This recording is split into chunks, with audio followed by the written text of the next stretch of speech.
Bonjour, bonjour, bonjour frères et sœurs. Euh, que le nom du Seigneur soit béni. Euh, nous sommes dans la joie ce matin, voilà, d'être avec vous encore sur Voici le Machia, dans notre émission Ouvre notre esprit Seigneur encore ce matin. Et nous voulons encore partager la parole du Seigneur, présenter notre roi, présenter l'élu de nos cœurs, célébrer celui-là qui nous a sauvés, qui nous a fait du bien, voilà, qui nous a aimés malgré nos infirmités, malgré toute notre bassesse, malgré vraiment toutes nos infirmités, toutes nos erreurs, tout ce qui est malsain, malséant en nous. Voilà, il nous a aimés malgré tout ça et nous voulons le célébrer encore ce matin, voilà, avec ce chant-là, voilà. Et que le nom du Seigneur soit béni. On se reprend juste après.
mélodie de mon cœur. Oh Seigneur, mon cœur chante. Mon cœur chante et il t'élève, il n'élève que toi, il ne veut élever que toi, il ne veut que célébrer. Oh Seigneur, le nom le plus beau, le nom le plus élevé, le nom le plus beau. Ah,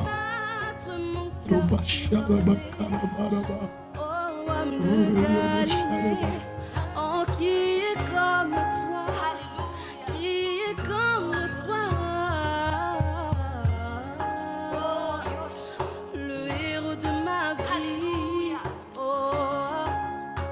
oh, le soutien de mon âme, ah, le Père de ma vie, oh, adorons-le.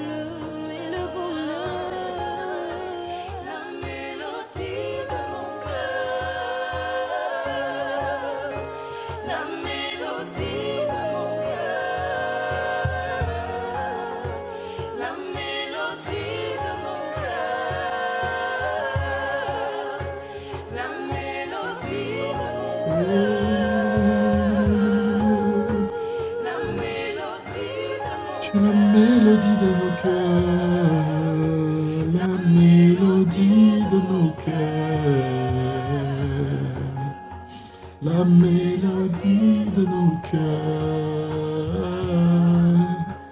la mélodie de nos cœurs, Seigneur. Oui, Papa, si nos cœurs chantent, c'est ton nom qu'ils chantent, Seigneur. C'est ta présence qu'ils chantent, Roi des rois. C'est ton amour, Seigneur, que tu as manifesté pour nous, Seigneur, qui chante. Au nom de Yahushua. Oui, c'est ce nom-là qui chante, c'est ce nom-là. Oui, que nos cœurs élèvent, Seigneur Père, et que nous voulons élever chaque jour un peu plus, chaque jour davantage, Seigneur Père. Oh, le nom le plus beau. Kora. Korai. Sha. Ora. Shalibara. Karabash. Koriarabash.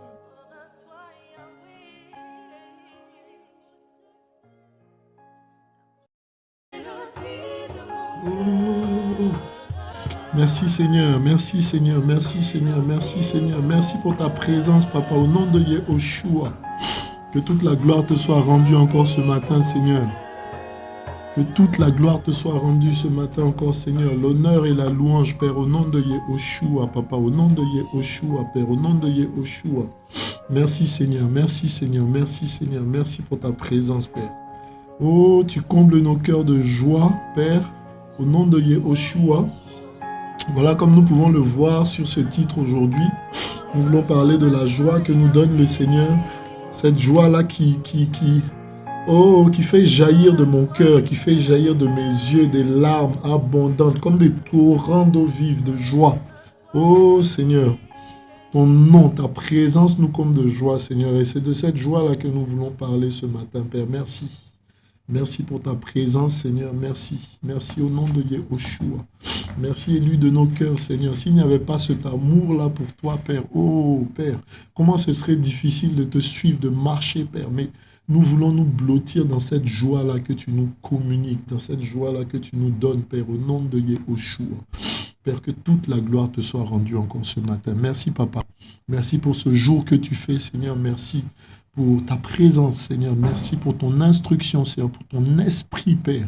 Ô Roi des rois, que tu ne limites pas, que tu donnes avec abondance, Papa, au nom de Yahushua.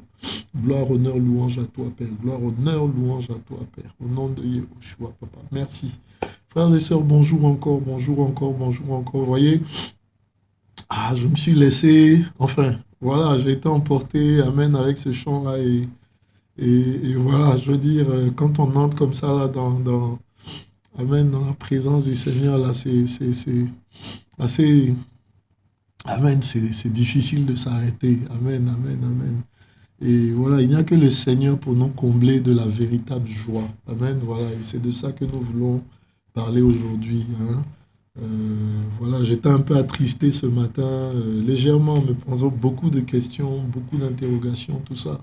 Et voilà, pendant que je priais, voilà, le Seigneur me faisait comprendre voilà, certaines choses par rapport à la joie. Amen. Et automatiquement, voilà, l'atmosphère a changé hein, pendant que je priais. Et vraiment, j'ai reçu à cœur de partager, de parler, d'échanger. Hein, voilà, comme aujourd'hui, un échange avec mes frères. Voilà, peut-être qu'il n'y aura pas beaucoup de versets, peut-être qu'il y en aura, je ne sais pas. Mais voilà, que le Seigneur nous conduise encore. Amen. Voilà. Et nous voulons parler donc de la joie. Nous voulons parler de la joie, hein, comme on peut le voir à l'écran. Euh, la joie, alors, euh, c'est un, c'est un bien grand mot, c'est un mot que l'on utilise beaucoup, hein, notamment en Côte d'Ivoire, ici, je ne sais pas dans les autres pays, mais ici en Côte d'Ivoire, il y a beaucoup de personnes hein, qui portent le surnom ou bien qui portent leur nom avec le mot joie à la fin, hein, d'accord?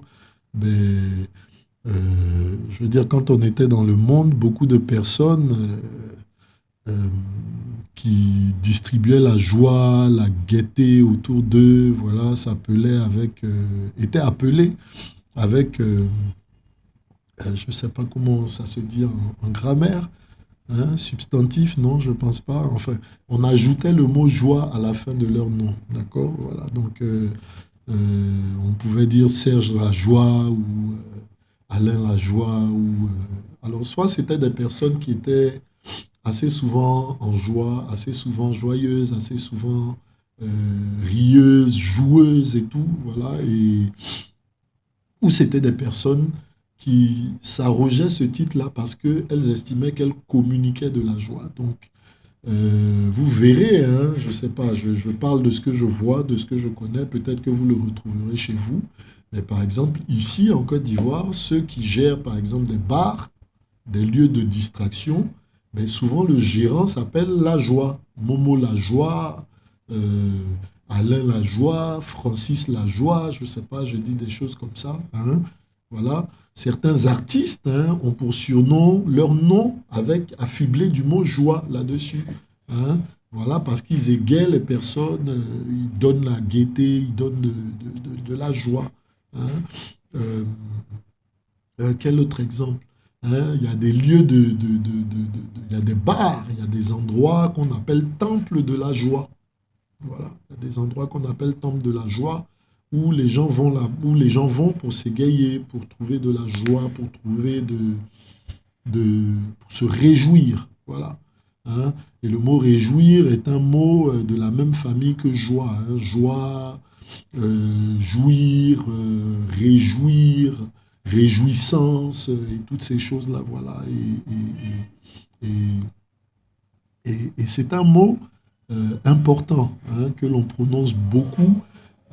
Et en même temps, c'est une chose que beaucoup de personnes recherchent. Hein. Vous voyez, hein, on parlait des endroits où on peut trouver de la joie, on parlait des personnes qui, à cause de leur gaieté de, voilà, leur bonhomie, tout ça, voilà, la joie qu'elles procurent avec le surnom joie, d'autres personnes qui procuraient de la joie, voilà. On parle aussi des filles de joie.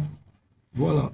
On parle de filles de joie, par exemple, des filles qui procurent voilà, certaines formes de plaisir. Voilà.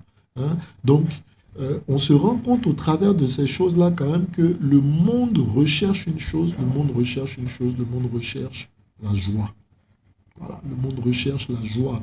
Aujourd'hui, il y a beaucoup de thérapies, il y a beaucoup de soins qui sont apportés avec la joie. Hein. Donc, on enseigne, hein, les psychologues et tout ça disent que rire peut-être 30 minutes par jour prolonge la vie, ça évite les AVC, ça évite euh, euh, la tension, ça évite beaucoup de choses, il faut rire, tout ça. Et puis, c'est bon pour les zygomatiques. Les zygomatiques, c'est les muscles qui sont sur le visage entre les pommettes et les joues, d'accord, voilà. Hein. Donc c'est bon pour les zygomatiques, tout ça, voilà. Les vertus du rire, hein, de la joie. Hein. On a eu même ce courant-là dans les églises, ok, où euh, les gens, voilà, je crois, l'onction de Toronto, si je ne m'abuse, où les gens avaient de la joie débordante au point même pour certains de se transformer en animaux, tout ça, enfin, de, de- de manifester, voilà, hein, des aboiements, des cris d'animaux et toutes ces choses-là, voilà. Hein, donc, il y a beaucoup de choses tournent autour de la joie. Hein. On n'en a pas idée, d'accord, mais il y a cette grande recherche-là de la joie dans les nations, partout, voilà. Hein. Tout ce que l'homme fait, à la vérité, pratiquement, mais recherche la joie, recherche le plaisir, recherche le bien-être, recherche la paix. Voyez-vous? Voilà. Et donc, c'est une quête très importante pour les hommes, une quête très, très, très importante, la quête de la joie. Hein? Les hommes recherchent cette joie-là à corps et à cri. À corps et à cri, et également à coup d'argent. Hein? Imaginez les montants faramineux que dépensent les gens qui ont les moyens et même ceux qui n'en ont pas, hein, voilà, pour éprouver ne serait-ce que un tout petit peu de joie, un tout petit peu de joie. Voilà. Hein? Donc chacun cherche selon sa façon, selon sa personnalité, selon le type de personne qu'il est, cherche un moyen d'avoir de la joie. Voyez? Chacun cherche un moyen d'avoir de la joie. Il y en a qui ont de la joie en étant avec des animaux. Ok? Donc vous verrez qu'ils passent du temps avec leurs chiens, avec leurs chats, tout ça, voilà. Voilà, c'est là qu'ils ont leur joie. Il y en a qui trouvent de la joie, par exemple, dans l'alcool. Hein? On a été de ceux-là par le passé. J'ai été de ceux-là par le passé, qui trouvaient leur joie dans l'alcool, au point de s'enivrer à longueur de journée, au point de boire à longueur de journée. Voilà, pour atteindre un état second, pour atteindre un autre état. Voilà. Un état qui est différent de l'état dans lequel cette personne-là se trouve. Un état où on oublie, ou bien où disparaissent, où s'effacent les choses que l'on vit sur le moment. Vous comprenez? Voilà. Il y en a qui trouvent leur joie dans les drogues. Voilà. Hein? Ceux même qui sont dans la drogue vous diront, ils utilisent très souvent ce terme-là, ils ont envie de planer. Ils ont envie de planer. Planer, c'est vraiment être au-dessus de tout ce qui nous environne. C'est comme l'oiseau, c'est les oiseaux qui planent. Ils sont dans les airs, ils sont dans les cieux, voilà, ils ont envie de planer. Donc la joie s'associe à quelque chose aussi, voilà, d'élevé spirituellement, à quelque chose qui n'est pas forcément, comment je dirais, accessible ici-bas. Ok? Voilà, parce que tout le monde la cherche, par différentes voies, par différents moyens. Ok? Il y en a qui cherchent de la joie dans la musique. Ok? Hein? On dit de la musique, elle adoucit les mœurs et toutes ces choses-là. Voilà, voilà. Le mot musique même vient de muse. Muses qui sont des démons, des esprits. Voyez-vous? Donc il y en a qui cherchent la joie dans la musique. D'accord? Voilà. En écoutant tel type de musique, tel autre type de musique, voilà, pour pouvoir aussi planer, s'évader. D'accord? Hein? Sortir de son quotidien, de son train-train, tout ça. Hein? Donc la musique est un moyen. Il y en a qui utilisent le sexe. Voilà. Il y en a qui utilisent le sexe. On parlait tout à l'heure de filles de joie. Donc il y en a qui utilisent le sexe. Ok? Il y en a voilà, qui utilisent plein d'autres choses. L'ivresse. Hein? Voilà, quelle forme d'ivresse, qu'est-ce que je pourrais donner? La vitesse, par exemple. Il y en a qui ont cette joie-là dans la vitesse. Voilà, j'ai été de ces personnes-là avant à avoir à conduire, comme on dit en français, à tombeau ouvert. Voilà, ça procure un tel sentiment voilà, de puissance et tout. Ça procurait ces choses-là. Aujourd'hui, voilà, je conduis, mais totalement différemment. À cause du Seigneur, amen. Voilà, je ne ressens plus vraiment cette envie de vitesse-là. C'est de l'ivresse, en fait. C'est une ivresse. Voilà. La joie, donc, s'associe aussi à l'ivresse. Voici pourquoi les gens qui cherchent la joie boivent. Et vous les voyez, et vous les verrez s'égayer, crier, chanter, tout ça, Amen. On va peut-être lire un passage, Seigneur, merci. Hein, j'avais dit que je n'avais pas forcément euh, de passage biblique pour commencer. Père, merci. Voilà. On va lire, je crois, le proverbe Michelet 30, proverbe 30, 30 ou 31. Hein. Merci, Seigneur. Voilà. Merci, Seigneur. Alors, Michelet 31, les paroles du roi Lemuel, le fardeau par lequel sa mère l'instruisit. Voilà. Donc, un roi qui s'appelle Lemuel, hein, et elle, voilà, on voit bien hein, qu'il y a Elohim à la fin, Lemuel, hein, voilà. Donc, le fardeau par lequel sa mère l'instruisit. Quoi, mon fils, quoi, fils de mes entrailles, quoi, fils de mes vœux, ne donne pas ta force aux femmes, ni tes voix à celles qui détruisent les rois. Hein, on a dit que le sexe était un plaisir aussi. Voyez-vous, on parlait de filles de joie, on parlait de filles de joie, on voit un peu les excès dans lesquels se retrouvent voilà, ben, toutes ces personnes-là qui sont riches, qui ne manquent pas de moyens, qui ne manquent de rien et tout, mais pas uniquement ces personnes-là, même des personnes qui n'ont pas de moyens, voilà, trouvent leur joie aussi dans le sexe, dans le plaisir, voilà, sexuel, voilà. Hein.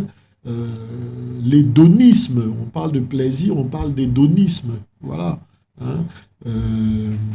Beaucoup de personnes recherchent, voilà pourquoi il y a même un art, hein, selon le monde, hein, selon le monde, je pèse mes mots, il y a même, il y aurait un art justement pour pouvoir donner du plaisir, mais toutes ces choses-là sont démoniaques, hein, frère, on partagera hein, et on comprendra, voilà, ne donne pas ta force aux femmes, ni tes voix à celles qui détruisent les rois, voilà, donc ces choses-là détruisent les rois, amen, c'est clair, hein, voilà. Hein, et beaucoup de rois ont été détruits, beaucoup de présidents, beaucoup de grands ont été détruits, justement à cause de cette quête de plaisir-là. Amen. Hein, dans la Bible, il y a David qui a souffert avec toute sa maison, justement, à cause de cette quête de plaisir. Hein. Il y a Shimshon qui avait cette onction terrible, cette onction de puissance, hein, ce don de puissance merveilleux. Voilà, ben, qui a perdu la grâce justement à cause de ce plaisir-là, le plaisir sexuel. Amen. Donc, on voit que ce plaisir-là fait la guerre aussi à nos âmes. Cette recherche de joie fait la guerre en fait à nos âmes. Elle détruit nos âmes, elle nous fait sortir aussi de la vision, de la pensée du Seigneur. Vous voyez, pour David, avec Bathsheba, justement, ben, tout ce que David a pu souffrir hein, dans sa famille par la suite à cause de ce péché-là. Voilà. Hein, c'est ses enfants, hein, hommes qui violent ses propres enfants, donc qui violent leurs sœurs, femmes. Voilà. Hein, ces enfants qui s'entretuent et toutes ces choses-là. Voilà, la mort et toutes ces choses-là, justement, à cause du péché. L'humiliation, où un de ses fils, justement, allait coucher au vu et au su de tout le monde, donc établissant comme une estrade sur le toit de la maison, invitant tout le peuple à regarder comment il irait avec les femmes de son père. C'est vraiment abominable. Vous voyez? Mais tout ça, à cause de la recherche du plaisir. Parce que, ben, à un moment de sa vie, l'homme, David, avec son onction, ou à un moment de sa vie, Shimshon, ou à un moment de sa vie, ben, l'homme n'a pas pu résister à cette recherche-là de la joie qui lui était présentée. Hein? Dans mes pensées, ça me ramène même à Adam et Kava. On leur a présenté un arbre et son fruit, et ben, quand elle a vu cet arbre-là par la suite, ben, qu'est-ce qu'elle a dit? Voilà, ben, qu'il était bon à la vue, bon, hein, bon à la vue, agréable à la vue, pardon, bon pour manger et bon pour ouvrir, voilà, pour avoir certains avantages et tout, voilà. Donc, elle voyait déjà aussi tous les avantages qu'elle retirerait dedans. OK? Hein? Et elle voyait le plaisir, la joie qu'elle retirerait justement de cet arbre-là. Amen. Donc, c'est bon de nous poser la question, frères et sœurs, où se trouve notre joie? Où se trouve notre plaisir?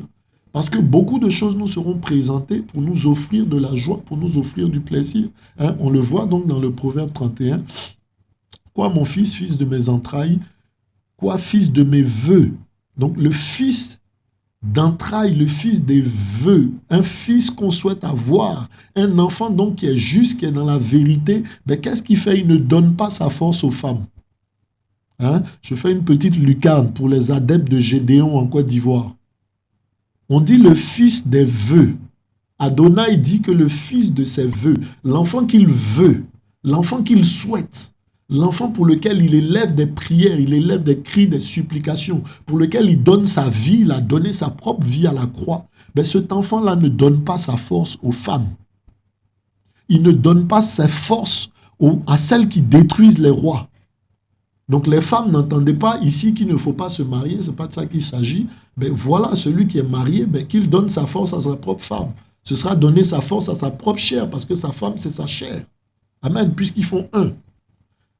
D'accord? Mais ne pas aller la donner dehors, comme on le dit dans le proverbe, donner sa force dehors, tout ça, comme on dit, je crois, dans Michelet 8 ou 7. Amen. Plutôt 8, je pense. Voilà. Hein? Donc, ce n'est pas au roi, deuxième autre instruction, donc plaisir sexuel et tout, ce n'est pas non plus au roi les moelles. Ce n'est pas au roi de boire du vin, ni au prince des boissons fortes, de peur qu'en buvant, il n'oublie les décrets et n'altère la cause de tous les fils de l'affliction. D'accord? Donc voilà un autre plaisir aussi, voilà, celui de l'ivresse, de l'ivrognerie, justement. Hein? Et dedans, on peut tout mettre. Hein? La drogue, ceux qui planent avec la drogue, voilà, avec l'alcool, voilà, avec la cigarette, avec toutes ces choses-là, toutes ces formes de choses. Il y a même, même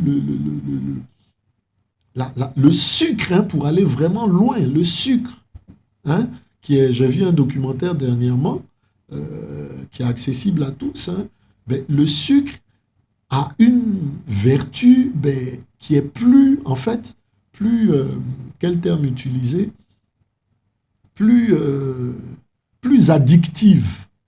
Le sucre est plus addictif que, par exemple, la drogue. Donc, des scientifiques ont fait des expériences où ils ont mis dans un endroit fermé un rat avec d'un côté de la drogue, d'un côté du sucre. Alors, le rat qui mange les deux, on se rend compte au fur et à mesure que le rat devient accro beaucoup plus au sucre qu'à la drogue. Donc, le sucre aussi est une forme de recherche de joie. Regardez ce plaisir-là qu'on a quand on prend un truc sucré et tout. Voilà. Hein? Donc, il y a toutes ces formes de joie-là, pour planer, là, tout ça. D'accord? Donc, ce n'est pas au roi les moelles de boire du vin, ni au prince de boire des boissons fortes. D'accord?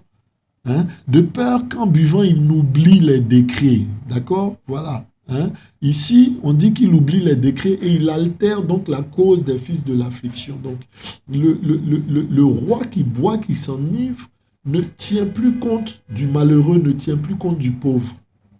D'accord? Il oublie les décrets, il est ivre. Donc, il a perdu le jugement. D'accord? Donc, la recherche de la joie fait perdre le jugement. Elle fait perdre le jugement. Elle fait perdre l'esprit. D'accord? On voit ici, on dit qu'il oublie. Donc, son esprit est totalement ailleurs. Et on parlait au début disant justement que c'était ce que recherchaient aussi ceux qui buvaient, ceux qui cherchaient le plaisir ou la joie. Quand tu demanderas à quelqu'un, mais voilà, pourquoi tu fais ça? Il te dira, ben, c'est pour oublier mes problèmes. Pourquoi tu te drogues? Ah ben, pour oublier mes problèmes. Pourquoi est-ce que tu t'enivres? Ah, pour oublier les problèmes. Quand je bois, je ne pense plus aux problèmes et tout et tout. Voilà. Hein? On a tous été dans le monde, hein? Voilà, à un moment, ben, tu t'énerves, tu es irrité, tu quittes l'endroit où tu es, tu vas t'asseoir quelque part pour boire une bière, 2 bières, 3 bières, ainsi de suite, pour t'enivrer et ne plus avoir justement à souffrir ces choses-là que tu ressens, soit dans ton cœur, soit dans ton esprit. Le souci, ben, c'est que dès que tu te réveilles de ta cuite, dès que tu te réveilles de ton ivresse, ben, le problème, il est là, il demeure. Le problème est là, il demeure, il n'a pas bougé. Il n'a pas bougé. Donc finalement, tu allais t'enivrer, tu as perdu beaucoup d'argent, tout ça, mais ça n'a eu aucun effet. Ça n'a eu vraiment aucun effet. Donc voyez-vous, frères, ici on parle de l'oubli. Donc la joie là, l'ivresse, la joie que l'on recherche dans l'ivresse, l'objectif c'est d'oublier. Mais cet objectif d'oublier, c'est aussi négatif parce que justement, ça efface notre intelligence. Ça nous fait perdre l'intelligence, le discernement. On le voit, on dit qu'ici, il altère la cause des fils de l'affliction. Donc cette ivresse-là, justement, ben, nous amène à désobéir au Seigneur parce qu'on le voit, le roi a pour but, selon le Seigneur, hein, petite lucarne encore, ben, le roi, celui qui préside son rôle devant le Seigneur, c'est de faire droit aux pauvres, à l'orphelin, à la veuve. La Bible dit que la religion pure, sans tache, c'est ça. C'est de soutenir la veuve et l'orphelin. Amen. Voilà. Et donc, celui qui boit en tant que roi, qui est ivre, en tant que roi, qui est adonné à l'alcool, en tant que roi, qui est adonné aux joies, au plaisir, tout ça, ben justement, celui-là, ben, il altère le droit. Hein? Voici pourquoi aussi on demande dans l'Église aux anciens de ne pas être adonnés à l'alcool. Ce que ce Gédéon, ce menteur en Côte d'Ivoire, là, hein, voilà, ben, enseigne de façon contraire, disant qu'il faut boire, qu'il faut s'enivrer et tout. Voici pourquoi justement la parole, parce qu'on perd le jugement. En fait, ce monsieur-là nous amène ceux à qui il enseigne et qui écoutent justement à ne plus avoir de jugement. En fait, il joue exactement le rôle que Satan jouait devant Adam et Cava. Leur enseignant comment désobéir, les enjouant, les encourageant justement à désobéir au Seigneur. Vous voyez, cette personne-là ne mérite même plus d'être écoutée, frères et sœurs. À la vérité. Hein? Voilà. Donc, pour revenir à la joie, on dit que ça, l'alcool, justement, que l'on recherche, dans lequel on se met pour s'enivrer, pour oublier les soucis, tout ça, voilà, ben, cet alcool-là nous altère notre jugement et il nous fait aller contre la cause, justement, contre la volonté du Seigneur. Voilà. Et on nous dit quoi au verset 6? Donnez des boissons fortes à celui qui périt et du vin à celui qui a de l'amertume dans le cœur. Voyez, hein, qu'il boive et qu'il oublie sa pauvreté, hein, et qu'il ne se souvienne plus de sa peine. Vous voyez un peu, hein, hein, et donc c'est ça. Le but de la joie que l'on recherche, hein, on voit, hein, le verset 6 le dit, donnez des boissons fortes. Donc ces boissons fortes, c'est cette joie-là que les gens recherchent, à celui qui périt, et du vin à celui qui a de l'amertume dans le cœur. Vous voyez? Hein? Donc, les gens qui ont de l'amertume dans le cœur, qui sont en train de périr, qui sont dans la mort, justement, cherchent la joie. Ils cherchent la joie. Ils cherchent le plaisir. Ils cherchent la joie. Ils cherchent à avoir de la joie parce qu'ils sont tristes, parce que leur cœur est amer, en fait. Et un cœur amer ne peut produire que de l'amertume, ne peut produire justement que de l'amertume, cette amertume-là qui envahit tout l'être, qui amène à avoir des pensées tristes, à avoir justement des ressentiments de tristesse. Et il est dit ici que justement ceux qui sont dans la mort, ceux qui sont dans l'amertume du cœur, ben, recherchent ces boissons fortes-là à boire, afin que, quand ils boivent, ils oublient leur pauvreté. Ils ne se souviennent plus de leur peine. Mais le passage le dit clairement, hein, la peine ne disparaît pas, la pauvreté ne disparaît pas. Quand on parle de pauvreté ici, on ne parle pas d'argent uniquement. Hein. La pauvreté, on peut être pauvre d'esprit, on peut être pauvre justement dans le cœur. Quand on est amer, ben on a un cœur qui est pauvre, il n'est pas riche du tout. Et la véritable richesse, on l'a partagée, hein, je crois, sur cette chaîne-là. La véritable richesse, c'est la présence du Seigneur. Hein. Je crois qu'il y a un enseignement sur la véritable richesse. La véritable richesse, c'est la présence du Seigneur. Donc, quand on parle de pauvreté ici, ben, on parle de manquer du Seigneur. On ne parle pas d'argent. Voilà. Donc, ceux qui manquent de présence du Seigneur, en fait, ne sont pas dans la joie, ils sont attristés, ils sont pauvres, ils sont très pauvres. Voilà, ils sont très pauvres. Ok? Hein? On assimile la parole à de l'or, à un trésor. Donc la véritable richesse, c'est la présence du Seigneur. Hein? Il y a ce passage-là dans les évangiles qui dit que le royaume d'Élohim est comme un homme qui a trouvé dans son champ un trésor. D'accord? et qui creuse, qui récupère ce trésor-là, qui vend tout, qui laisse tout, qui abandonne tout. Donc le véritable trésor, c'est la présence du Seigneur. Amen. C'est la présence du Seigneur. Hein? On parle de la parole, je crois, dans le psaume 119, Télim 119, hein, qui vaut plus que l'or. Qui vaut plus que l'or. C'est un trésor. Donc la véritable richesse, c'est la présence du Seigneur.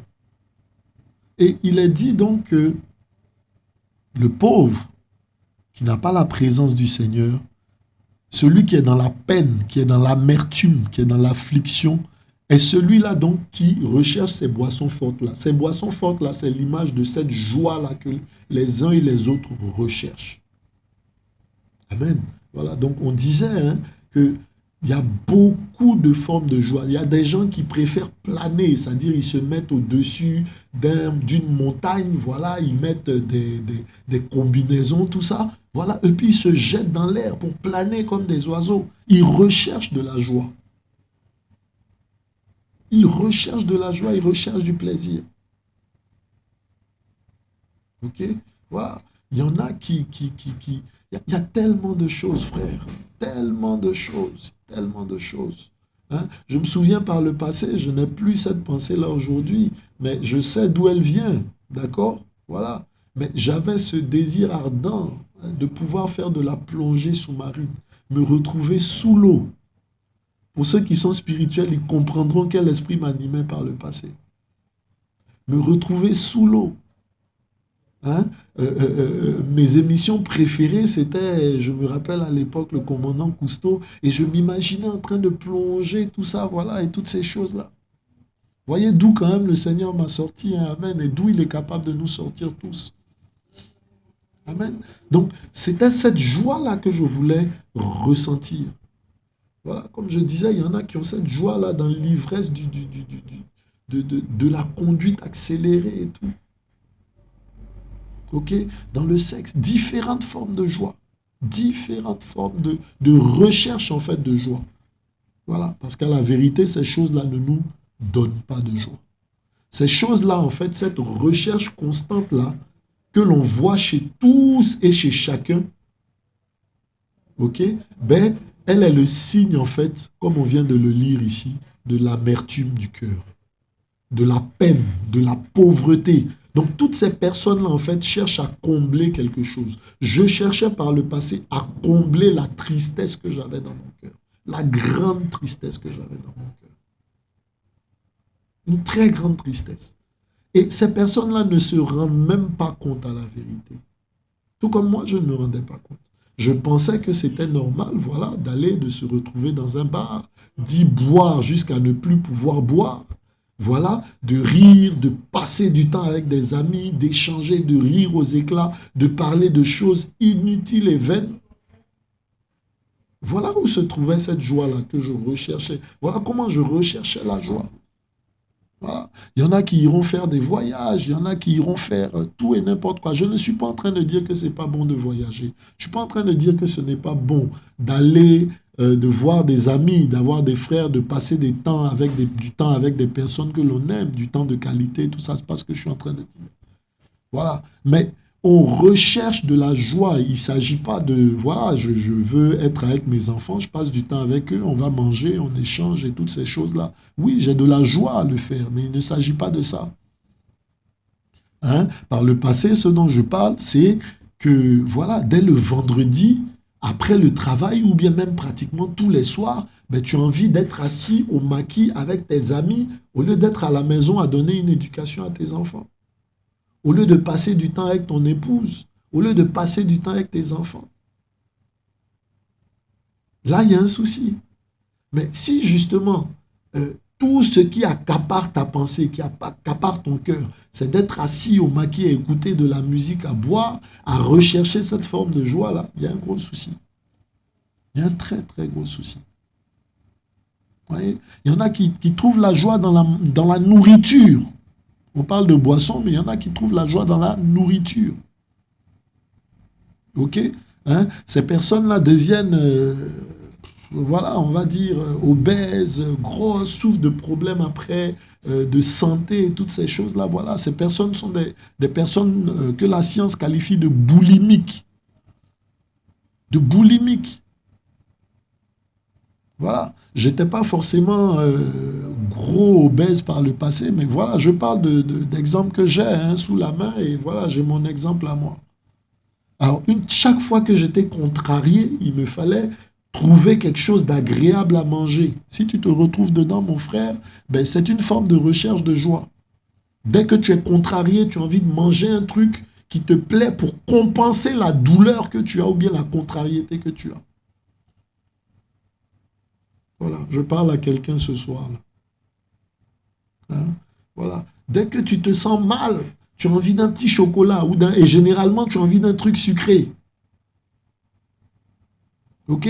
Ou bien d'un truc bien joli, plat, tout ça, pour compenser la tristesse que tu as. Donc, ces gens-là qui mangent beaucoup, là, vous verrez, ou bien qui boivent beaucoup, ben, très souvent cherchent à compenser quelque chose. Quand vous parlerez avec quelqu'un qui boit, qui cherche la joie dans la boisson, tout ça, ben, il vous dira, quand vous irez creuser véritablement, ah ben, je ne m'entends pas avec ma femme, ou bien voilà, j'ai tel problème au travail, ou bien j'ai telle difficulté financière, ou j'ai telle chose, telle chose, telle chose, telle chose.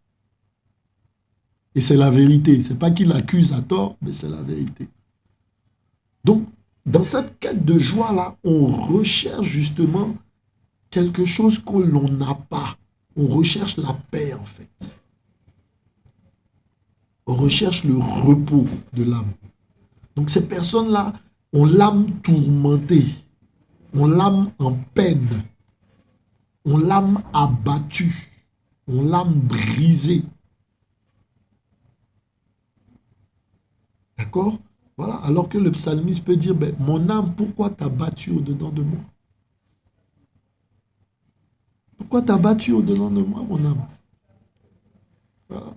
Ton rôle n'est pas voilà, de demeurer abattu en moi. Non. Ton rôle, justement, pardon, il est tout autre. Hein? Ton rôle, il est tout autre. Il ne s'agit pas d'être abattu à l'intérieur de soi, il ne s'agit pas d'être cassé, tout ça, voilà. Mais ces personnes-là, justement, on le voit, sont cassées. Ces personnes sont cassées. Amen. Et on voit que on voit donc justement que la recherche de cette joie-là, ben, est le fait de personnes dont l'âme est abattue, dont l'âme est brisée. On voit, verset 6, donnez du vin à celui qui a l'amertume dans le cœur. Celui qui a l'amertume dans le cœur. Donc, on va prendre le Teilim Spom 42, Teilim 42, verset 6. Voilà. Teilim 42, verset 6.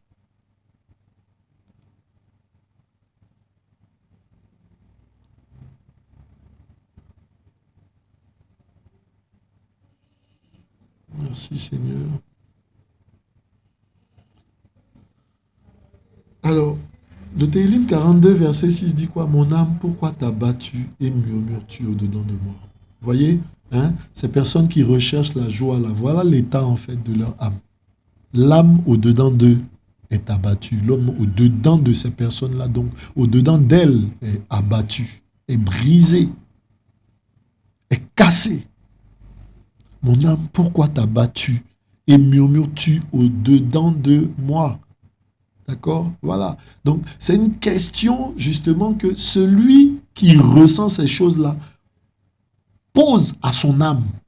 Pourquoi es-tu abattu au-dedans de moi?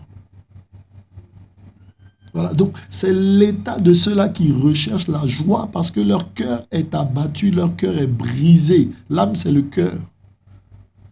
On dit que cette âme-là aussi murmure. Donc, l'âme qui est abattue murmure. D'accord? Elle murmure. Verset 7, mon âme est abattue au-dedans de moi. Aussi, je me souviens de toi depuis la terre. Hein? On dit quoi? Un abîme appelle un autre abîme au bruit de tes ondées. Toutes tes vagues et tes flots passent sur moi. Donc cette personne-là est vraiment brisée. D'accord? Hein? Voyez, un abîme qui appelle un autre abîme. Ok? Hein? Hein? Verset 12 encore. Mon âme, pourquoi t'as battu au-dedans de moi? Voilà. Pourquoi t'as battu?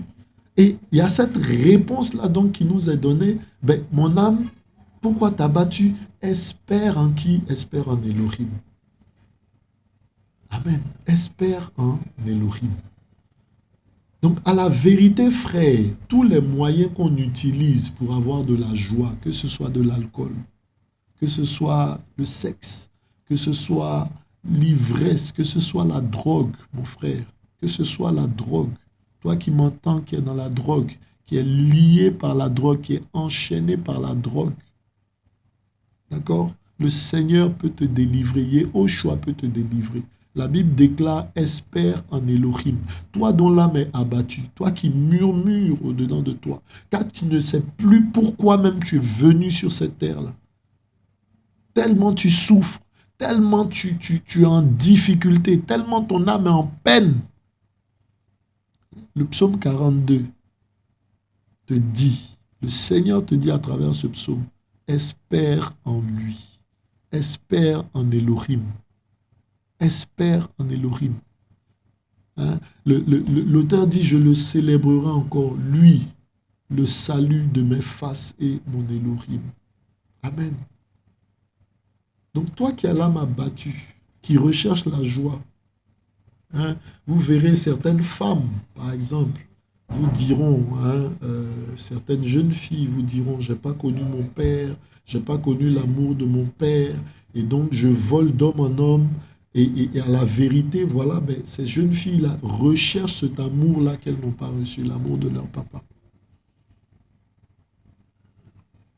Vous voyez, hein? Donc, beaucoup vont, ah, mais cette fille-là, c'est une fille facile et tout, voilà, elle ne tarde pas, voilà, à tomber et toutes ces choses-là, voilà. Mais quand on creuse, on se rend compte que elle recherche la joie, elle recherche l'amour qu'elle n'a pas su expérimenter avec son père.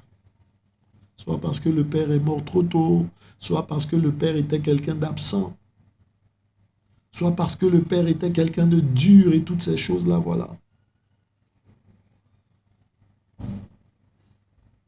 Hein? Vous verrez peut-être des gens qui ont une relation un peu compliquée avec leur mère, ben voilà, qui auront des comportements sexuels bizarres, justement, recherchant cette joie-là. Vous voyez? Et à la vérité, ben, tout ce que l'homme fait, tout ce que fait l'humain, en tant qu'homme ou en tant que femme, est dans cette recherche-là, justement, de la joie. Et cette joie-là, ben, nous l'avons perdue. Amen. Cette joie-là, nous l'avons perdue. Je veux dire, l'homme, naturellement, a été créé, en fait, dans la joie. Voici pourquoi il recherche constamment cette joie-là. Il a été créé dans la joie, il a été créé dans la paix. D'accord? Donc, Yahweh Elohim, Bereshit 2, verset 7, Yahweh Elohim forma l'être humain de la poussière du sol, souffla dans ses narines le souffle vivant et l'être humain devint une âme vivante. Yahweh Elohim planta un jardin en Éden à l'Orient et il y mit l'être humain qu'il avait formé. Yahweh Elohim fit germer du sol tout arbre désirable à la vue et bon pour la nourriture, l'arbre de vie au milieu du jardin et l'arbre de la connaissance de ce qui est bon ou mauvais. Vous voyez, un fleuve sortait d'Éden pour arroser le jardin, de là il se divisait en 4 têtes. Hein? Vous voyez, toutes ces choses-là, ces belles choses-là. Hein? Yahweh Elohim prit l'être humain et le fit se reposer dans le jardin d'Éden pour qu'il le travaille et le garde. Alors, ce passage-là, il est vraiment important. Il explique la situation dans laquelle l'homme se trouvait à la création. D'accord? Yahweh Elohim prit l'être humain et le fit se reposer dans le jardin d'Éden pour qu'il le travaille et le garde. Alors, je précise pour tout cela, comme vous pouvez le voir à l'écran, que la version que nous utilisons, c'est la version BIM, hein, Bible de Yehoshua Mashiach, d'accord, qui est une révision de la Bible, voilà, inspirée par le Seigneur, voilà, qui a conduit des frères à réviser les termes qui étaient utilisés pour la Bible. Et quand vous la lirez, ben, on se rend compte justement que les termes qui sont utilisés, par exemple, dans la Bible, sont différents des termes, par exemple, utilisés dans la Louis II et toutes ces choses-là. Mais pourquoi? Ce n'est pas une invention de ceux qui ont révisé la Bible, non. Ben, on se rend compte justement qu'en lisant la Bible en hébreu ou en grec, hein, donc les textes originaux, on se rend compte que ce qui est écrit dans certaines versions de Bible, hein, n'est pas ce qui est écrit en hébreu ou en grec. Ça a été déformé, ça a été dénaturé. Alors, ce passage de Bereshit 2.15, dans la version Louis II, hein, vous verrez, on va essayer ça, hein, afin que vous ayez,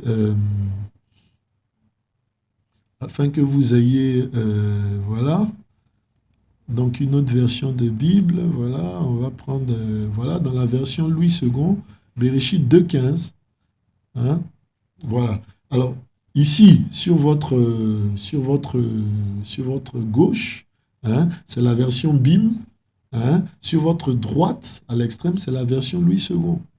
Alors, dans la version, par exemple, BIM, c'est écrit « Yahweh Elohim prit l'être humain et le fit se reposer dans le jardin d'Éden pour qu'il le travaille et le garde. » Dans la version Louis II et puis dans beaucoup d'autres versions, d'accord, on dit « et le plaça dans le jardin d'Éden pour le cultiver et pour le garder ».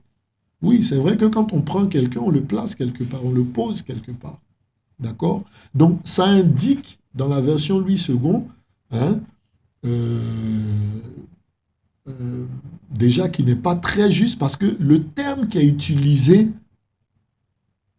ce n'est pas le verbe qui signifie placer, c'est le verbe qui signifie se reposer. D'accord, hein? Se reposer, la traduction de l'hébreu yanak. Donc c'est le verbe yanak qui est utilisé. D'accord. Donc on dit que la vie chrétienne commence par le repos. Amen. Voilà. Hein? Ce petit onglet là, vous le voyez, c'est le terme yanak. Yanak, ça ne signifie pas placer, selon la traduction que Louis II a donnée.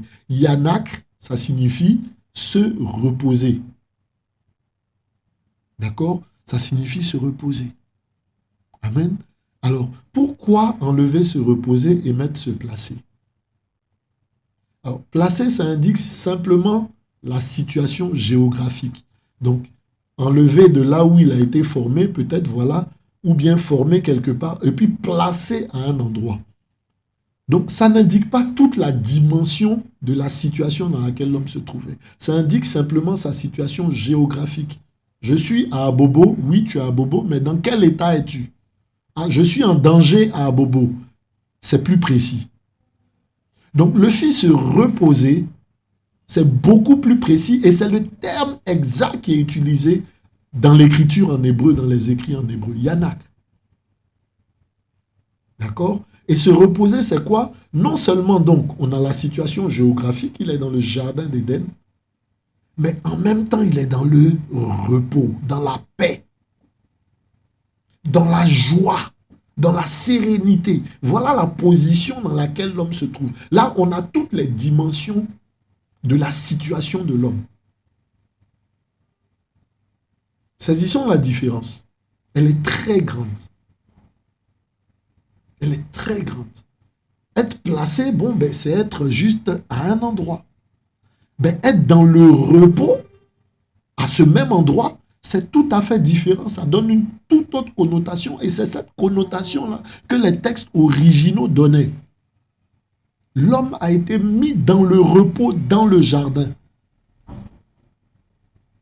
Donc, dans le jardin, Adam et Chava étaient dans le repos, dans la paix. Ils étaient dans la joie. En fait, voici comment tu as été conçu, mon frère, ma soeur. Dans la joie. Dans quel plan tu as été conçu, dans quelle vision tu as été conçu. Dans la joie. Alors, qu'est-ce qui se passe? Adam et Chava désobéissent au Seigneur et ils sont chassés du jardin. Hein? Bereshit 3. lorsqu'ils sont séduits dans Béréchit 3, donc lorsqu'ils sont séduits justement par le serpent, d'accord, hein, lorsqu'ils sont séduits par le serpent, ben, qu'est-ce qui se passe? Lorsque le Seigneur se rend compte et tout, voilà, ben, qu'est-ce qu'il fait? C'est ainsi qu'il chassa l'être humain et il mit à l'orient du jardin d'Éden des chérubins et la flamme de l'épée qui tournait ça et là pour garder le chemin de l'arbre de vie. Alors, bien aimé, l'arbre de vie, ce n'est pas la dîme ou bien tout ça, voilà. Hein? On en est chassé. Amen. Voilà. Et donc, voyez-vous, l'homme qui était dans le repos, dans la joie, dans la quiétude, dans la paix, dans la présence du Seigneur dans le jardin, ben, se retrouve chassé. Se retrouve chassé de la présence du Seigneur.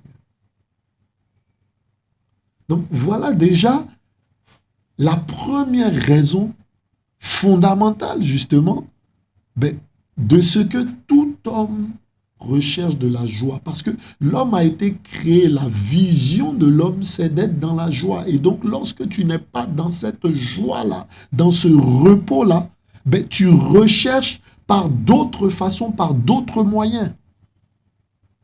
Voici pourquoi il y en a qui utiliseront la musique, la drogue, le sexe. Voilà, il y en a qui utiliseront l'ivresse, l'alcool. Il y en a qui utiliseront tellement de choses qui vont flirter avec la mort, soit avec la vitesse, soit en se lançant de certains étages et tout, avec des wingsuits, je ne sais pas, voilà, c'est comme ça que ça s'appelle, les tenues avec lesquelles les hommes volent, les wingsuits. Hein? C'est un anglicisme, suits pour costume, pour vêtements, et puis wing pour aile. Voilà, il y en a qui se jetteront du ciel pour faire du pas. Enfin, voilà. Il y a toutes sortes, hein, comme on dit dans le monde, de tripes. Mais toutes ces personnes-là recherchent cette joie-là que l'homme a perdue à la vérité depuis le commencement. Cette joie-là perdue depuis le commencement, comment elle a été perdue, mon frère, ma soeur? Ben, elle a été perdue par la désobéissance. Elle a été perdue par la désobéissance. D'accord? On va prendre un passage dans le livre de Deutéronome, je crois. Hein? On va prendre dans le livre de Deutéronome, hein, Devarim. On va rechercher. Hein? Le Seigneur nous dit clairement que c'est à cause justement de... Nous perdons notre joie parce que nous ne marchons pas dans ses voies. Hein?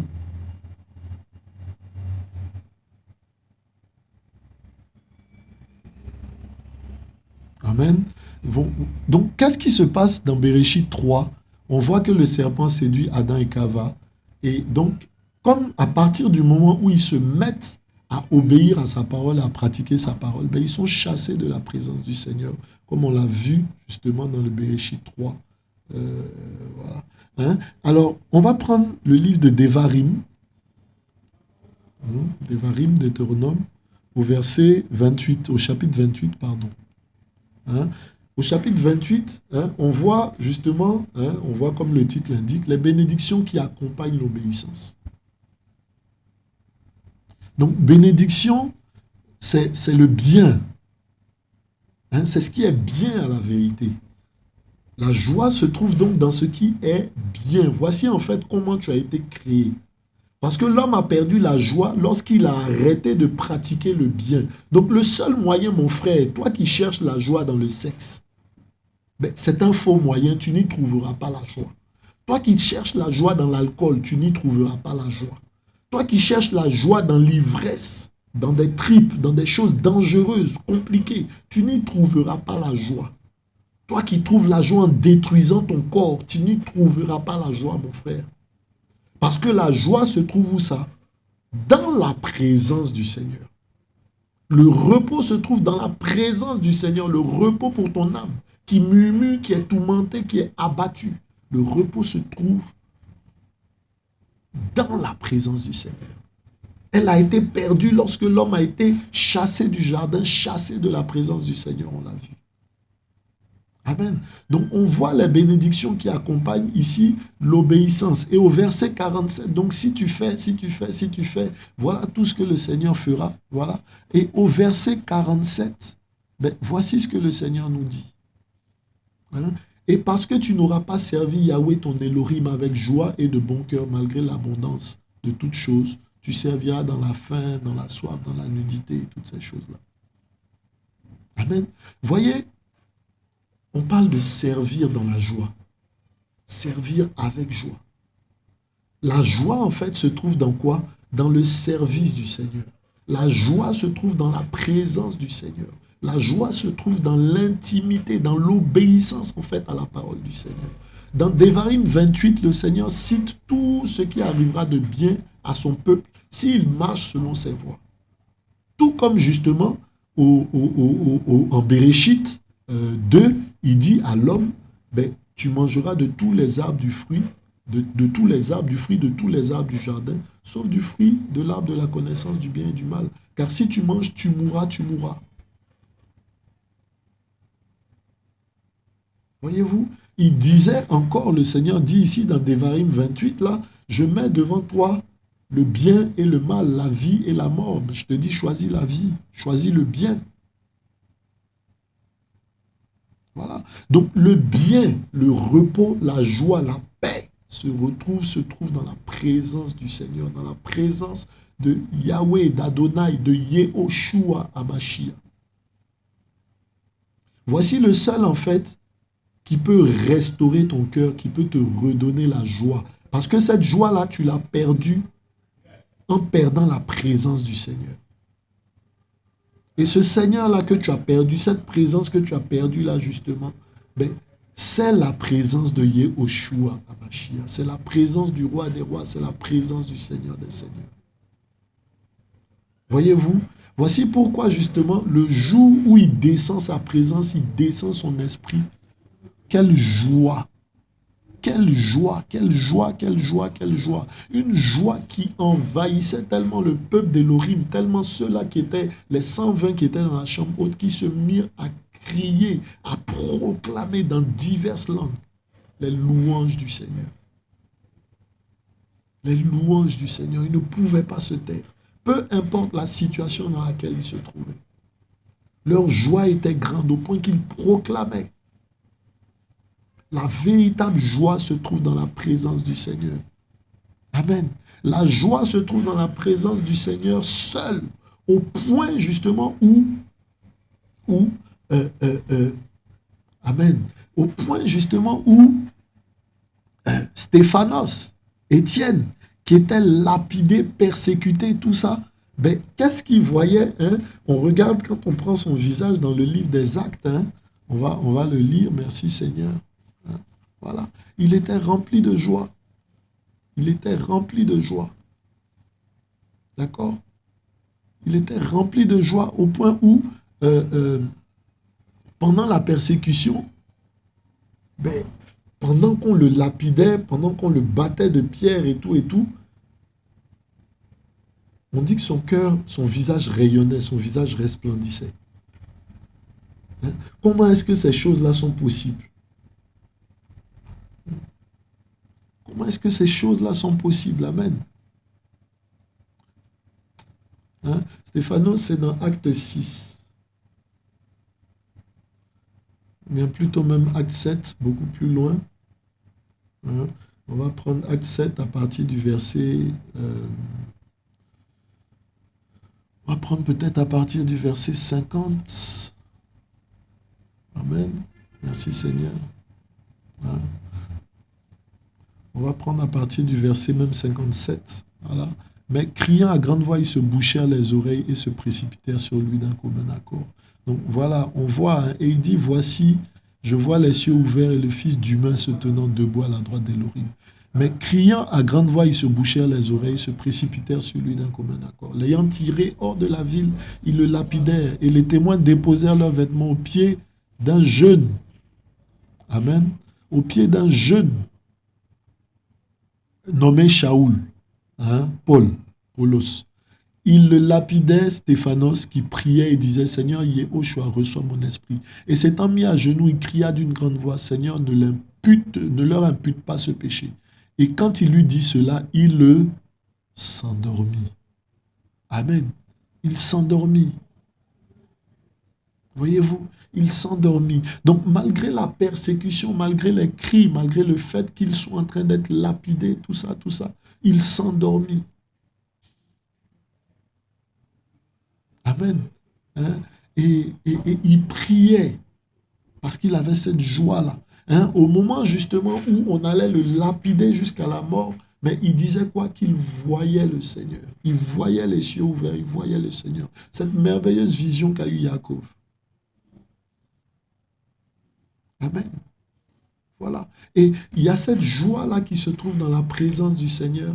Et il y a cette amertume, cette tristesse, cette aigreur qui se trouve dans le cœur, dans le peuple de ceux, soit qui sont charnels, d'accord, soit qui sont pas convertis du tout.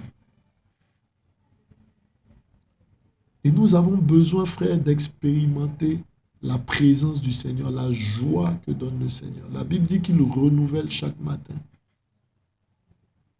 Il la renouvelle chaque matin. Ses bontés se renouvellent chaque matin. Sa joie se renouvelle en nous chaque matin. La joie, on l'a vu avec Stéphanos, n'est pas liée. Mais lorsque nous sommes dans la présence du Seigneur, au fait d'avoir de l'argent, au fait d'avoir telle ou telle chose. Comme je disais ce matin, à cause d'une certaine situation, j'étais en train de m'attrister et tout. Tout comme le psalmiste qu'on a lu là dans le psaume 42 pouvait dire « Pourquoi mon âme t'a battu au-dedans de moi ?» Tout comme un autre psalmiste pouvait dire « Réjouis-toi, mon âme, réjouis-toi. Mon âme, réjouis-toi. » Voilà. Réjouis-toi. Mon âme, bénis le Seigneur. Parce qu'on comprend à tort ce passage-là. D'accord? Ce passage, on l'interprète en le lisant autrement. Mon âme bénit le Seigneur, mon âme bénit le Seigneur. On connaît ce chant-là, mon âme bénit le Seigneur. Quand je vois la bonté de mon roi d'Élohim briller sur le toit de ma maison, mon âme bénit le Seigneur. Mais mon âme bénit le Seigneur, c'est aussi une instruction, en fait, qui est donnée à l'âme pour bénir le Seigneur. Voyez-vous? Hein? Mon âme bénit le Seigneur. Hein? C'est comme si la personne parlait à son âme pour lui dire, toi mon âme, bénis le Seigneur. Amen. Bénis le Seigneur. Dis des belles choses du Seigneur. Amen. Hein? Dis des choses agréables du Seigneur. Dis des choses merveilleuses du Seigneur. Dis des choses glorieuses du Seigneur. Amen. Dis des choses merveilleuses du Seigneur. D'accord? Voilà. Amen. Hein? Et nous voulons rendre grâce au Seigneur encore. Amen. Nous voulons rendre grâce au Seigneur encore pour ces choses-là. Nous voulons rendre grâce au Seigneur encore pour ces choses-là qui nous donnent la capacité, la possibilité encore de bénir son nom. Amen. Voilà. De bénir son nom.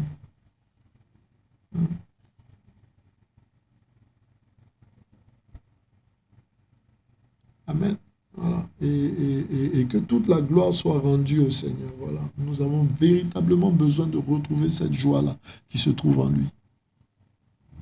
Hein? Notre joie n'est pas limitée par les conséquences, hein, par les circonstances plutôt. Amen. Le Seigneur étant le maître des temps et des circonstances.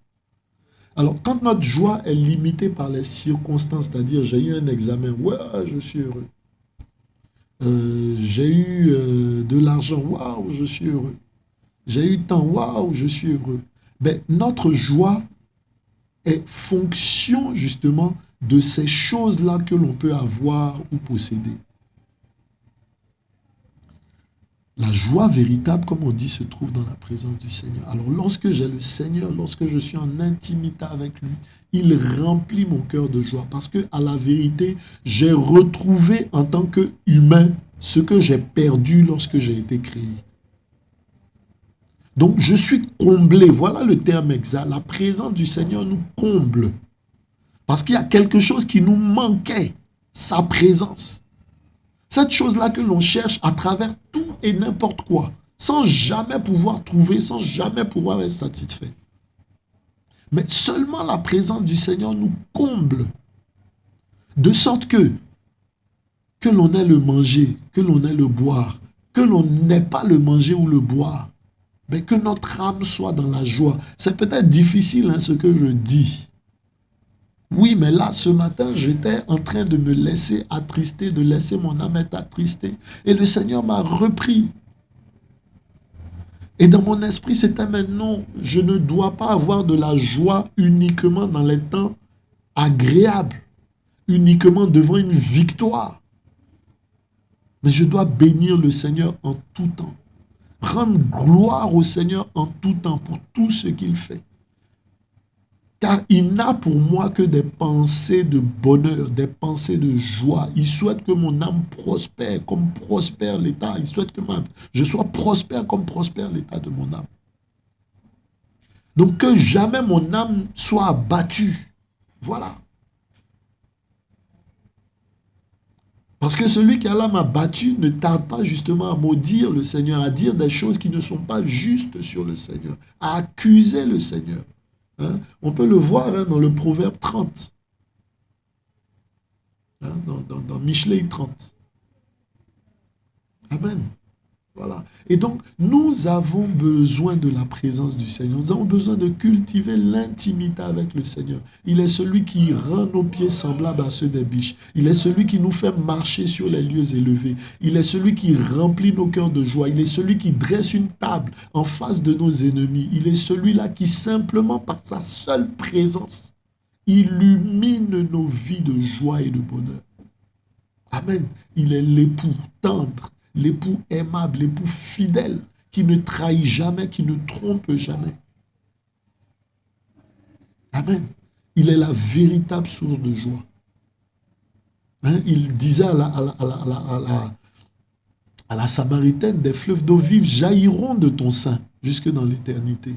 Et on a vu dans la description du jardin dans lequel il avait mis Adam pour que Adam s'y repose. Dans le jardin dans lequel il avait fait reposer Adam, on voit qu'il y avait un fleuve qui jaillissait et qui se divisait en 4 branches. Amen. Et quand on prend la définition des différents noms, Pichon, Guillon, Hidékel, Euphrate et tout, ben ça parle de l'abondance, de la vivacité, de plein de choses. La joie se trouve dans la présence d'Élohim, mon frère, ma soeur. Ne cherche pas ta joie ailleurs. Ne cherche pas ta joie ailleurs. Elle ne se trouve pas ici-bas. Elle ne se trouve pas ici-bas. L'homme naturel a perdu la joie, a perdu le repos. Voici pourquoi il le cherche par ses propres moyens.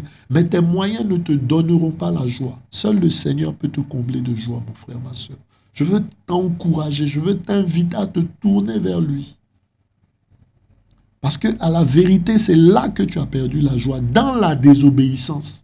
Si tu reviens à l'obéissance, si tu reviens à la soumission au Seigneur, ton cœur sera rempli de joie. Toi, mon frère, qui est dans l'œuvre, qui est dans le service, qui est dans l'église, qui ne ressent pas la joie, qui ne ressent pas la présence du Seigneur, c'est parce qu'il n'y a pas l'obéissance à sa parole. Ces assemblées-là qui sont ternes, ces assemblées-là où il n'y a pas la vie de l'esprit, c'est parce qu'il n'y a pas l'obéissance, il y a le péché. Là où il y a le Seigneur, il y a la joie. Il y a l'expérimentation de la joie. Il y a la manifestation de l'esprit. La puissance de l'esprit se manifeste. Les gens reçoivent des langues, les gens reçoivent des dons, les dons se manifestent. La vie, la puissance de l'esprit se manifeste pleinement. Tout simplement parce que le Seigneur est notre joie. Le Seigneur est notre joie. Il est ce torrent d'eau vive là qui jaillit. Parce que le Seigneur a envie d'être avec nous dans notre présence. Parce que nous avons été faits justement pour être dans la présence du Seigneur. Oui, mon frère, tu as besoin de cette joie-là et tu ne peux l'expérimenter que dans la présence du Seigneur. Abandonne toutes ces choses-là vers lesquelles tu cours. Ma sœur, abandonne ces hommes-là vers lesquels tu cours. Ces beaux vêtements, ces bijoux précieux, toutes ces choses-là ne peuvent pas te donner de la joie. Elles vont périr, elles vont passer. Les choses précieuses de ce monde que l'on recherche, boire du bon vin, avoir des parfums de prix, des choses précieuses. Encore une fois, je ne dis pas de ne pas se parfumer. Non. Mais il y a ce qu'on appelle l'hédonisme, les bons vivants, les gens qui apprécient les belles choses, tout ça, voilà. C'est une forme de joie que l'on recherche. Mais la vraie joie se trouve en fait dans l'obéissance à la parole. Si tu te soumets à la parole, tu retrouveras la véritable joie. Ce que le Seigneur appelle joie. La joie, en fait, égale obéissance à la parole du Seigneur. Obéissance à la parole de Yahweh. Il n'y a pas de joie sans soumission à Yahweh. Il n'y a pas de joie sans soumission à Yahweh. Ce n'est pas possible, frère. Il n'y a pas de joie, ce n'est pas possible. Il n'y a pas de joie en dehors de la présence de Yahweh. Il n'y a pas de joie en dehors de l'intimité avec Yahweh. Il n'y a pas de joie possible. Amen. Voilà. Et aujourd'hui, mon frère, je veux t'inviter, ma soeur, je veux t'inviter à revenir à ton Créateur. Voilà là où se trouve ta joie, dans la repentance.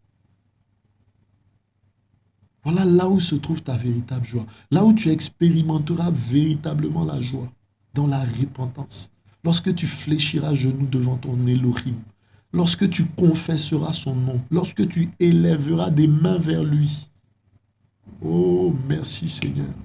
Il répandra sa présence dans ta vie, il répandra sa présence dans ton cœur, il répandra sa joie dans ton cœur. Je me souviens des moments là, du temps de ma conversion. J'étais comme ivre, comme fou. Tout comme ces gens-là dans la chambre haute qui ne cessaient de prier, de louer. Oui, voici là où se trouve la joie, dans la présence du Seigneur, dans la louange.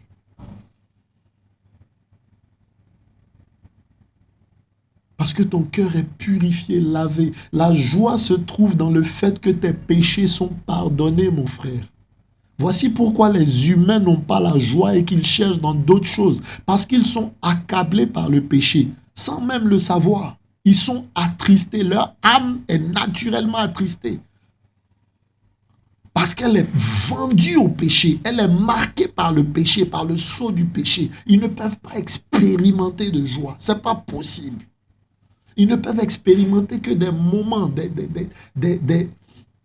une fausse joie, des faux agréments, des faux moments agréables. La véritable joie est dans le Seigneur.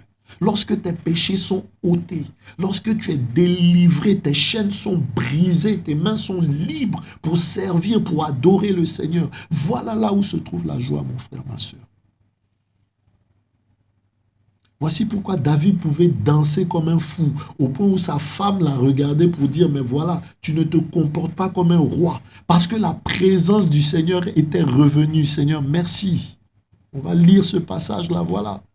Hein? Parce que la présence du Seigneur, la présence d'Elohim, l'arche, hein? L'arche qui était perdue, a été retrouvée. Hein? On va lire ce passage-là. Hein? David se mit à danser. Hein? On connaît ce passage, on le connaît tous. Amen. Hein? On va le lire dans le livre de... Amen, merci Seigneur. Hein? On va finir avec ce passage-là. Hein? Donc, on veut t'inviter aussi, mon frère, à danser. Hein? On veut t'inviter aussi, mon frère, à danser. On veut t'inviter aussi, mon frère, à expérimenter cette joie-là. On veut t'inviter aussi, mon frère, à connaître cette grande joie-là. Amen.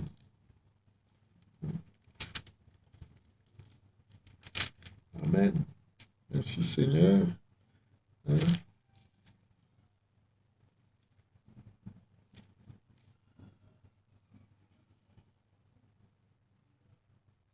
Hein? On va lire 2 Shemuel, verset 6. Merci Seigneur. 2 Shemuel, verset 6. 2 Shemuel, c'est 2 Samuel. 2 Shemuel, chapitre 6, pardon. Voilà. 2 Samuel, chapitre 6, à partir du verset 12. Donc, on vint dire au roi David, Yahweh a béni la maison d'Obed et d'Om et tout ce qui lui appartient à cause de l'arche d'Élohim. Alors David s'y rendit. Il fit monter l'arche d'Élohim depuis la maison d'Obed et d'Om jusqu'à la cité de David. Donc voilà, ce Obed et d'Om là, on sait que l'arche a été saisie un peu plus tôt par les Philistins, tout ça. Voilà. Et étant chez eux, cette arche-là leur créait beaucoup de problèmes. Ils étaient frappés de divers maux et toutes ces choses-là, voilà. Et il a été question de ramener l'arche. Et l'arche se trouvant chez ce Obed Edom, on dit que sa maison a été bénie. Amen, voilà. Donc, il arriva que quand ceux qui portaient l'arche eurent fait 6 pas, on sacrifia des taureaux, des béliers gras. David dansait de toute sa force devant Yahweh. Alors, ce n'est pas une danse qui était forcée. Parce que bien souvent dans les assemblées, on dit oui, David a dansé, il faut danser. Donc il y a ce chant-là. David est un grand roi, il s'est levé pour danser. David est un grand roi, il s'est levé pour danser. Donc on dit oui, mais voilà, David, malgré toute sa grandeur, a dansé. Alors, on ne regarde pas la raison pour laquelle David dansait. Il dansait parce qu'il était ivre de l'esprit. Il dansait parce que, voilà, la présence du Seigneur lui était redonnée au travers de l'arche. L'arche, c'est l'image de la présence du Seigneur, mon frère. Oh, tu ne pourras être que dans cette joie-là si l'arche descend dans ta vie, mon frère. Voici pourquoi dans les actes, là, lorsque la présence du Seigneur est descendue sur les frères dans la chambre haute, ils se sont mis à crier. Nul ne pouvait les en empêcher. Parce que leur cœur était rempli de la joie de la présence du Seigneur. Ce que nous avons perdu au commencement, le Seigneur l'a restauré. Amen. Tu ne peux être dans la joie que dans la présence d'Élohim. Donc David dansait, on dit, de toute sa force. David était ceint d'un éphod de lin. David et toute la maison d'Israël firent monter l'arche de Yahweh avec des cris de joie et au son du chauffard, frère. La joie remplissait leur cœur parce que l'arche était revenue. L'alliance était revenue. Ils étaient en alliance à nouveau avec Yehoshua, avec Elohim, avec leur Seigneur. Mon frère, tu seras dans la joie lorsque l'alliance sera rétablie avec Yehoshua, avec ton Elohim, avec ton Créateur. Et le sceau de l'alliance, l'agneau de l'alliance, c'est Yehoshua Hamashiach, Jésus-Christ de Nazareth, Jésus de Nazareth, l'homme de Galilée. Tu ne peux retrouver cette joie-là que dans sa présence, en mangeant de sa chair, en buvant de son sang, en acceptant le sang de l'agneau versé à la croix pour toi, pour effacer tes péchés, pour te laver totalement. Regardez, frère, comme on se sent frais quand on sort de la douche. Voilà, c'est cette petite image-là de la joie, frère. Amen. Voici ce qui arriva quand l'arche de Yahweh entra dans la cité. Michal, fille de Shaoul, regarda par la fenêtre et voyant le roi sauter et danser, on dit qu'il sautait et dansait. Devant Yahweh, elle le méprisa de tout son cœur. Amen. Regardez, ceux qui n'ont pas l'esprit, qui n'ont pas la pensée du Seigneur, ils méprisent l'alliance, ils méprisent l'arche. Ils cherchent la joie ailleurs, alors que la véritable joie se trouve dans l'alliance avec Elohim. Ils amenèrent l'arche, la posèrent au milieu de la tente que David avait dressée pour elle. David fit monter devant Yahweh des holocaustes et des sacrifices. Frère, il y a la joie lorsque le corps est sacrifié, lorsque l'agneau est sacrifié, lorsque l'holocauste est accompli. Et l'holocauste parfait, c'est Yehoshua. Si tu ne l'acceptes pas, frère, tu ne peux pas expérimenter la joie. Quand David eut achevé de faire monter des holocaustes, des sacrifices d'offrandes de paix, il bénit le peuple au nom de Yahweh. Il partagea à tout le peuple, toute la multitude, tant aux hommes qu'aux femmes. Chacun un pain, un morceau de viande, un gâteau au raisin. Oui, il faut que le corps de l'agneau soit partagé, frère. C'est l'image là, justement. Oh Seigneur, merci. Ce que David faisait là préfigurait justement l'acte qui a été accompli justement à la Pâque, ce pain-là qui a été partagé, cette chair-là qui a été partagée, ce vin-là qui a été partagé. Amen. Le corps Hein, Yehoshua pouvait dire lorsqu'il partageait le pain, voici mon corps qui est livré pour vous, pour l'alliance. Amen. Voici mon sang. Amen. Le sang de l'alliance. Hein? Puis tout le peuple s'en alla, chacun dans sa maison. David s'en retourna, verset 20, pour bénir aussi sa maison. Et Michal, fille de Shaoul, sortit à sa rencontre. Elle dit, quel honneur s'est fait aujourd'hui. Le roi d'Israël, en se découvrant aujourd'hui aux yeux des servantes et de ses serviteurs, comme se découvrirait un homme sans valeur. Elle regarde à la valeur de l'homme, elle ne regarde pas à l'alliance, elle ne regarde pas au Seigneur. Nous voulons regarder au Seigneur, nous ne voulons pas regarder à qui que ce soit d'autre frère. Voilà. David dit à Michal, c'est devant Yahweh qui m'a choisi plutôt que ton père et toute ta maison pour m'établir chef sur le peuple de Yahweh, sur Israël. C'est devant Yahweh que je me suis réjoui. Amen. La réjouissance, le salut se retrouve dans la présence du Seigneur. Lorsque l'arche est dans ta vie. Mon frère, es-tu réconcilié avec le Seigneur? Je ne parle pas d'aller tous les dimanches à l'assemblée, je ne parle pas de ça, je ne parle pas d'être militant des assemblées, je parle de ton être intérieur. L'arche, c'était un coffre. Est-ce que dans ton être intérieur, là, tu es réconcilié avec le Seigneur? Est-ce que tu as réglé le péché? Est-ce que tu as réglé l'iniquité qui te tient? Est-ce que tu as réglé ces plaisirs, ces joies que tu recherches humainement? David disait, je me rendrai encore plus insignifiant que cela. Et je m'humilierai à mes propres yeux. Toutefois, je serai honoré auprès des servants dont tu parles. Hein? Et la conséquence justement de ceux qui n'ont pas cette joie dans le Seigneur, là, ils sont stériles. On dit, oh, Michal, fille de Shaoul, n'eut pas de progéniture jusqu'au jour de sa mort. Quand tu n'es pas dans la joie du Seigneur, tu es dans la stérilité. C'est vain tout ce que tu fais. Toute cette joie que tu recherches là est vaine, mon frère, ma soeur. Elle est vaine, inutile. L'alcool, c'est vain. Le sexe, les plaisirs là que tu recherches, parce que tu manques de la présence du Seigneur, la présence du Père, c'est vain. Ça ne t'apportera rien. Tourne ton cœur vers le Seigneur, mon frère, ma soeur. La véritable joie, c'est lui. Le repos, c'est lui. Le repos, c'est lui. C'est Yehoshua Hamashiach. Venez à moi, vous qui êtes fatigués et chargés, je vous donnerai du repos. Amen.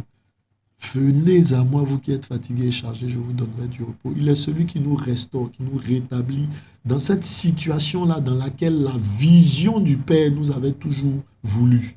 Être dans le repos, dans le jardin avec lui. Amen. Et il est celui-là qui viendra nous chercher pour nous mettre dans ce repos-là. Définitivement. Frère, fais la paix avec ton Seigneur. Fais la paix avec le seul Seigneur. Il n'y en a pas deux. Voilà. On cherche la joie encore dans la religion, où chacun cherche un moyen de trouver le moyen d'être sauvé. Alors moi, si je fais comme ça, je serai sauvé. Si je fais comme ça, je serai sauvé. Frère, le seul moyen, la seule joie, il y a un seul nom, un seul intermédiaire, Yehoshua Mashiach. Un seul avocat, pardon. Seigneur, merci pour ta présence. Merci pour ta présence. Merci pour la joie que tu nous donnes dans ta présence, Papa. Merci encore, Seigneur Père, pour ton intimité, cette intimité-là que tu restaures, Seigneur, dans la vie au nom de Yehoshua. Seigneur, révèle-toi encore aux uns aux autres. Seigneur, comble-nous de ta présence et de ta joie. Peu importe le moment, peu importe les temps, peu importe les difficultés, Seigneur, dans l'abondance, dans la faim, dans la disette, Seigneur Père, au nom de Yehoshua, que toujours nos voix, Seigneur Père, se tournent vers toi, que nos mains se lèvent vers toi chaque instant, Seigneur, pour célébrer ta louange, Papa. Comme les anges le font dans les cieux, comme les vieillards le font dans les cieux, comme les êtres vivants le font dans les cieux, Seigneur. Prosternés devant toi, ô Père. Merci, Seigneur, pour ta présence, Papa. Communique ta joie dans les cœurs à mes frères et sœurs qui sont abattus, qu'ils se lèvent pour te louer, Seigneur Père, au nom de Yehoshua. Père, ceux qui sont dans la maladie, Père, merci d'envoyer la guérison. Là maintenant, Seigneur, au nom nom de Yahushua, papa, d'envoyer la restauration, Seigneur, par la puissance de ta parole, Père, au nom de Yahushua. Seigneur, que toute la gloire te soit rendue. Que toute la gloire te soit rendue, Seigneur.